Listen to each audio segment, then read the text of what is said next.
Assalamualaikum warahmatullahi wabarakatuh. Kami dari kelompok 1, kelas 1B Gizi Kesehatan akan mempresentasikan atau menjelaskan tentang unggas. Perkenalkan, nama saya Rizky Nurindasari dengan NIM 2007026034. Perkenalkan, nama saya Walada Ula Najiha dengan NIM 2007026031 dari kelas Gizi 1B. Saya Karisa Diananda, NIM 270260032. Saya Dina Dwi Worosati dengan NIM 2007026033. Perkenalkan, nama saya Atika Nainayah, NIM saya 2007026059.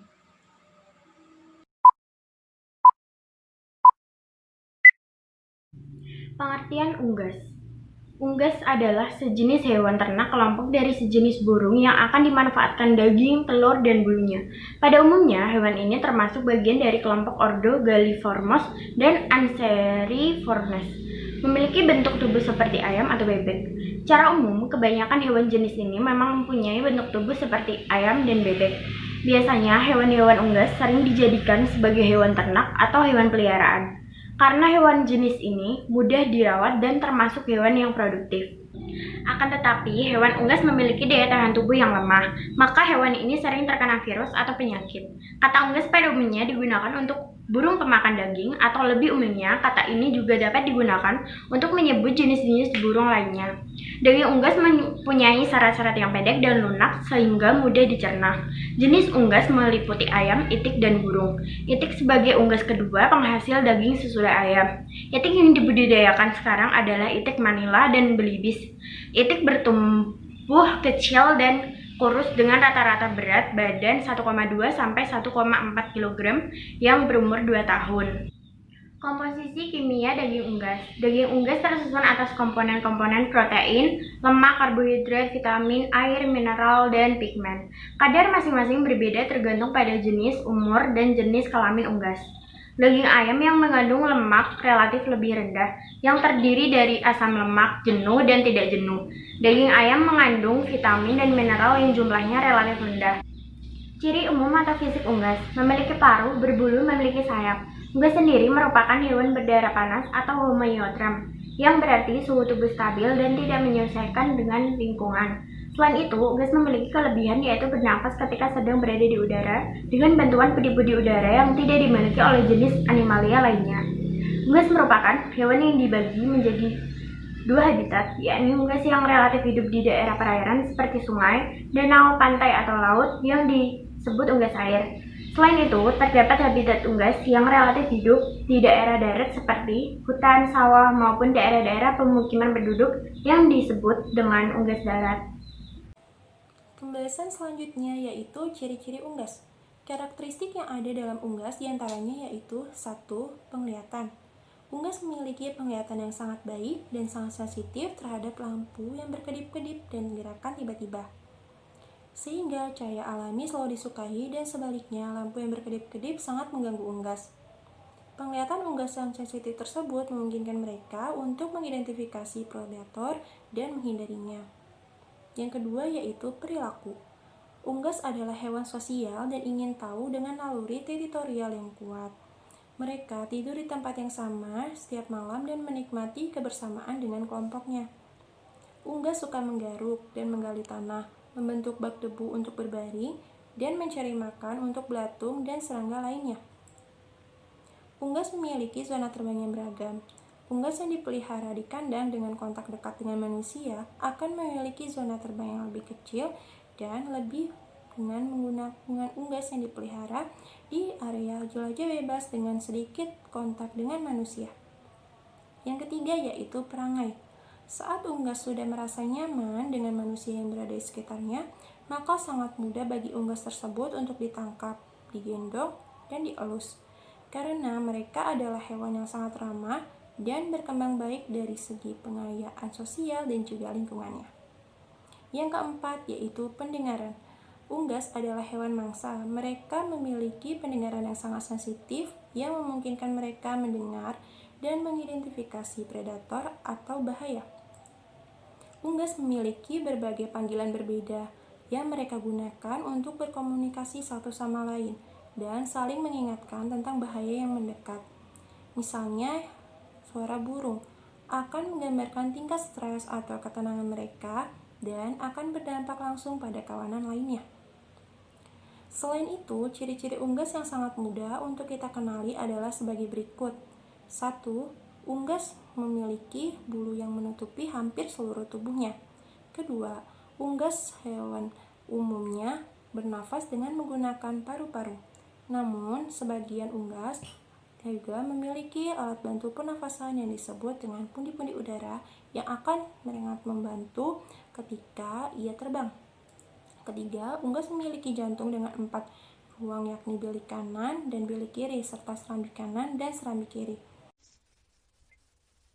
Jenis unggas dan cirinya selanjutnya yaitu yang kedua, unggas darat. Unggas darat memiliki ciri-ciri yang berbeda dari unggas air, yaitu cakar berbentuk jari-jari yang terpisah satu sama lain. Secara habitat, unggas yang hidupnya relatif lebih banyak di darat sering disebut sebagai unggas darat. Unggas darat biasanya sering mencari makan, baik berupa biji-bijian, buah, maupun binatang kecil lainnya. Unggas darat merupakan unggas-unggas pada umumnya yang sering kita jumpai, bahkan dalam kehidupan sehari-hari. Meski unggas-unggas ini berterbangan di udara, namun hewan ini tetap bertempat tinggal di darat. Yang ketiga, ada unggas petelur. Unggas petelur adalah jenis hewan yang dikonsumsi manusia dengan diambil dari telur-telurnya. Unggas ini sangat dibutuhkan bagi banyak rumah industri seperti usaha makanan, rumah makan, bahkan dibutuhkan juga dalam pengobatan tradisional. Adapun ciri umum dari unggas petelur ini memiliki bentuk tubuh ramping dengan cuping telinga dengan tekstur yang sangat tipis. Yang selanjutnya itu ada unggas pedaging yang terakhir. Jenis hewan lainnya yang ada dalam pertanian adalah unggas pedaging. Unggas ini memiliki banyak kebermanfaatan bagi keberlangsungan manusia. Salah satunya karena makanan dari unggas pedaging ini memiliki kandungan karbohidrat yang tinggi. Karakteristik dari pedaging ialah bentuknya besar dan memiliki tekstur padat. Selain itu, yang membedakan dengan unggas pedaging ialah memiliki produksi telur yang sangat sedikit. Nah, dari unggas-unggas itu dapat bisa dikonsumsi. Yang pertama, dari burung dara. Burung dara sudah lama menjadi salah satu menu masakan Cina. Umumnya, daging burung dara dimasak dengan menggunakan bumbu ngoyong, bumbu yang terbuat dari perpaduan 5 jenis rempah yang kemudian digoreng hingga kering. Selain rasanya yang gurih, burung dara juga kaya akan protein dan rendah lemak, sehingga baik untuk kesehatan. Yang kedua ada burung puyuh. Meskipun telurnya lebih sering dikonsumsi dibandingkan dagingnya, namun ternyata daging burung puyuh tidak kalah lezat. Tekstur daging puyuh sendiri tidak jauh berbeda dengan daging ayam, yaitu lembut serta rendah kolesterol. Cara mengolahnya pun mudah, hanya dengan direbus terlebih dahulu, kemudian digoreng hingga teksturnya menjadi renyah. Baik, di sini saya akan melanjutkan menjelaskan mengenai contoh unggas yang dapat dikonsumsi. Yang ketiga ada kalkun. Kalkun ini menjadi primadona di wilayahnya yaitu Timur Tengah. Semakin menyebarnya restoran Timur Tengah di Indonesia, warga Indonesia pun sudah tidak asing lagi untuk mengkonsumsi unggas ini. Dalam 100 gram daging kalkun terdapat 157 kalori yang dimana di dalamnya terdapat 30 gram protein dan 3 gram lemak. Juga kaya akan vitamin B6, niacin, dan selenium. Hanya saja daging kalkun ini memiliki kolesterol sehingga tidak cocok bagi orang yang menderita hipertensi. Yang keempat ada bebek. Bebek diambil atau dimanfaatkan telur dan dagingnya. Dalam 100 gram daging bebek terdapat 404 kalori yang dimana di dalamnya ada 11 gram protein dan 39 gram lemak. Daging bebek ini natriumnya rendah tetapi kaya akan zat besi. Lalu juga memiliki vitamin B6, vitamin A. Tetapi daging bebek memiliki kandungan lemak jenuh yang sangat tinggi sehingga buruk bagi kadar darah dalam tubuh kita. Yang kelima ada angsa. Dalam 100 gram daging angsa terdapat 238 kalori yang dimana di dalamnya terdapat 29 gram protein dan 13 gram lemak. Yang dimana daging angsa ini rendah natrium, tetapi daging angsa ini sumber protein yang baik loh. Dan juga hati-hati ya, daging angsa ini memiliki kolesterol yang sangat tinggi. Yang keenam ada ayam, yang dimana dan ayam ini sangat banyak dibudidayakan di negara-negara yang berada di dunia ini, salah satunya Indonesia. Karena ayam ini sangat mudah untuk disajikan, bahkan menjadi makanan cepat saji di restoran-restoran. Lalu ada komoditas ayam unggulan. Yang pertama ada ayam ras broiler, yang dimana ayam ini dipelihara sebagai ayam pedaging. Lalu ada ayam leghorn, yang dimana ayam ini dipelihara sebagai ayam petelur.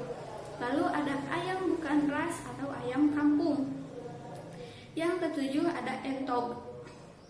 Biasanya orang-orang sering sekali menyamakan entok dan bebek, padahal kalau dilihat dari bentuk fisiknya, entok dan bebek itu berbeda. Kalau entok lehernya lebih pendek, badannya juga lebih gempal dan pendek. Kalau bebek badannya lebih ramping dan tegap. Entok juga memiliki kolesterol yang tinggi daripada bebek. Jenis-jenis ayam, pedaging versus petelur. Ayam daging merupakan jenis ayam yang dimanfaatkan sebagai ayam potong untuk dimakan dagingnya, sedangkan ayam petelur memang diternakan khusus untuk menghasilkan telur. Keduanya berasal dari ras yang berbeda. Ayam petelur adalah ayam betina, sedangkan ayam pedaging bisa betina bisa juga jantan. Ras versus buras. Ayam ras disebut juga ayam negeri atau ayam broiler, dan ayam buras adalah istilah untuk ayam kampung. Ayam ras memang sengaja diternakan dan diberi pakan dengan frekuensi yang teratur. Terkadang, pakan ternaknya pun diracik secara khusus agar ayam terpelihara dengan baik. Sedangkan ayam kampung adalah ayam yang dipelihara oleh masyarakat, dipelihara seadanya, dan tidak diternakan secara khusus. Teknik pemeliharaan dengan cara diternakan dan dipelihara seadanya sangat berpengaruh terhadap kualitas daging yang dihasilkan. Tekstur dan warna daging. Daging ayam ras menjadi lebih gemuk dan teksturnya lebih lembut karena cenderung tidak banyak bergerak. Daging ayam buras lebih kurus, bertekstur liat atau keras, dan warna daging lebih gelap. Hal ini dikarenakan pakan yang dikonsumsi ayam buras tidak optimal untuk pertumbuhannya dan ayam buras bergerak sangat aktif. Warna dagingnya lebih gelap alias kemerahan, terutama pada bagian paha karena mengandung banyak pigmen daging atau mioglobin yang berfungsi untuk menyimpan oksigen dalam daging yang aktif bergerak. Mana yang lebih sehat? Secara umum, daging ayam buras bisa dikatakan lebih sehat karena memiliki kandungan protein yang lebih tinggi dan kandungan lemak lebih rendah daripada ayam ras. Pejantan tangguh. Di pasaran, karena harga ayam buras relatif lebih mahal, ayam pejantan sering ditawarkan sebagai alternatif pengganti. Ayam pejantan merupakan jenis ayam petelur yang saat ditetaskan ternyata berkelamin jantan. Meski tidak diinginkan, ayam petelur yang diharapkan adalah betina. Ayam ini tetap dipelihara untuk kemudian dijual. Tekstur dagingnya memang mirip dengan ayam buras. Manfaat unggas. Unggas memiliki banyak manfaat sehingga tidak heran unggas dijadikan binatang peliharaan. Manfaat unggas antara lain adalah sebagai berikut, yaitu yang pertama, sumber dalam contoh makanan protein hewani dan makanan pelengkap bergizi tinggi yang sangat baik untuk kesehatan manusia, yaitu dengan diambil daging dan telurnya, seperti misalnya ayam, bebek, itik, dan lain sebagainya yang dapat dijadikan makanan. Kotoran unggas seperti misalnya kotoran ayam dapat dijadikan sebagai pupuk sehingga mampu menyuburkan lahan pertanian dan juga bisa dimanfaatkan sebagai pakan lele. Kemudian, membantu menjaga kesehatan seperti misalnya burung puyuh yang dapat dijadikan sebagai alternatif mengatasi penyakit seperti meningkatkan fungsi hati, membantu pencernaan, meningkatkan daya ingat, dan lain sebagainya. Kemudian bulu unggas dapat dibuat kerajinan tangan seperti misalnya bulu ayam yang dijadikan kemoceng. Selain itu, bulu angsa yang dapat dijadikan sebagai bahan untuk membuat shuttlecock untuk bulu tangkis. Untuk dimanfaatkan suaranya seperti misalnya burung, memberikan sumber pendapatan dan peluang kerja di peternakan unggas, pembenihan, unit pengolahan unggas, pabrik peralatan, saluran pemasaran daging dan telur, dan lain-lain. Dalam penelitian hewan dan medis, burung digunakan sebagai unit percobaan. Sekian dari saya. Wassalamualaikum warahmatullahi wabarakatuh. Sekian presentasi dari kami. Semoga apa yang kami presentasikan dapat bermanfaat bagi kita semua. Dan mohon maaf apabila apa yang kami sampaikan jauh dari kata sempurna. Wassalamualaikum warahmatullahi wabarakatuh.